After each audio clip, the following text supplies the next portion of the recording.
കുറച്ച് ദിവസങ്ങൾക്ക് മുൻപാണ് രേണുസുധിക്ക് സ്തനാർബുദം സ്ഥിരീകരിച്ചുവെന്ന വാർത്ത പുറത്തു വന്നത്. വർഷങ്ങളായി ശരീരത്തിൽ ഉണ്ടായിരുന്ന ഒരു മുഴയാണ് കൃത്യമായി ചികിത്സ ലഭിക്കാതെ അർബുദമായി മാറിയത്. ശരീരത്തിൻ്റെ പല ഭാഗങ്ങളിലേക്കും വ്യാപിച്ചു എന്നതുകൊണ്ടുതന്നെ ചികിത്സകൾ പുരോഗമിക്കുകയാണ്.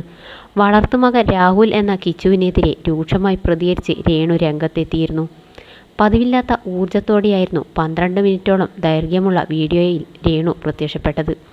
ആ വീഡിയോ വൈറലായ ശേഷം രേണുവിന് ക്യാൻസർ ഇല്ലെന്നും അസുഖമാണെന്ന് വെറുതെ പറഞ്ഞ് പരത്തിയതാണെന്നും രോഗാവസ്ഥ വ്യാജമാണെന്നുമുള്ള തരത്തിൽ സമൂഹമാധ്യമങ്ങളിൽ ചർച്ചകൾ നടന്നിരുന്നു. ഇപ്പോഴിതാ അത്തരം സംശയങ്ങൾ ഉള്ളവർക്കും തന്നെ പരസ്യമായി അധിക്ഷേപിക്കുകയും ആക്രമിക്കുകയും ചെയ്യുന്നവർക്കും മറുപടിയുമായി എത്തിയിരിക്കുകയാണ് രേണുസുധി. തലയിൽ നിന്നും ലൈവായി മുടി കൊഴിഞ്ഞു വരുന്നത് രേണു വീഡിയോയിൽ കാണിക്കുന്നുണ്ട്. തലയിൽ രേണു കൈകൊണ്ട് തലോടിയപ്പോൾ തന്നെ ഒരുപാട് മുടി കൈയിലേക്ക് അടർന്നു വീണു. എനിക്ക് ക്യാൻസർ ഇല്ലെന്ന് പറയുന്നവർക്ക്, അതെ, എൻ്റെ മനസ്സിന് ക്യാൻസർ ഇല്ല, പക്ഷേ ശരീരം, നിങ്ങളുടെ കുത്തുവാക്കുകളേക്കാൾ വലിയ ക്യാൻസറല്ല എൻ്റെ ശരീരത്തിൽ പിടിച്ചിരിക്കുന്നത്. തലയിൽ വെറുതെ ഒന്ന് തൊട്ടാൽ മതി, കൈയിലേക്ക് പൊഴിഞ്ഞു വീഴുന്നു. വീഡിയോയ്ക്കൊപ്പം രേണു കുറിച്ചു. കീമോ തുടങ്ങുന്നതിന് മുന്നോടിയായി തന്നെ രേണു മുടി മുഴുവനായും മുറിച്ചിരുന്നു. ക്യാൻസർ രോഗികളുടെ എല്ലാം മുടി കൊഴിയാറുണ്ട്. മുടി കൊഴിയുന്നത് രോഗം കൊണ്ടല്ല, മറിച്ച് കീമോതെറാപ്പി, റേഡിയേഷൻ തെറാപ്പി തുടങ്ങിയ ചികിത്സകളുടെ ഭാഗമായാണ്. വേഗത്തിൽ വളരുന്ന കോശങ്ങളെ നശിപ്പിക്കുന്ന മരുന്നുകളാണ് കീമോതെറാപ്പിയിൽ ഉപയോഗിക്കുന്നത്. ഇത് മുടിയുടെ വളർച്ചയെ തടസ്സപ്പെടുത്തുകയും മുടി കൊഴിച്ചിലിന് കാരണമാവുകയും ചെയ്യുന്നു. ചികിത്സ ആരംഭിച്ചതിനു ശേഷം ഏകദേശം 2 ആഴ്ചയ്ക്കുള്ളിൽ മുടി കൊഴിയാൻ തുടങ്ങും.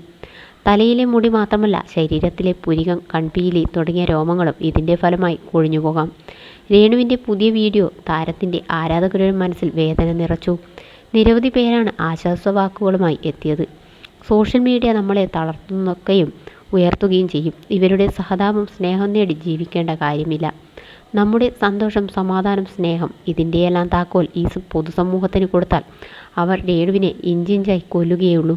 നമ്മൾ തന്നെയാണ് നമ്മുടെ സന്തോഷം, സമാധാനം. ഈ വഴിക്ക് ചിന്തിച്ചാൽ നെഗറ്റീവ് കമൻസ് ഒന്നും നമ്മളെ തളർത്തില്ല.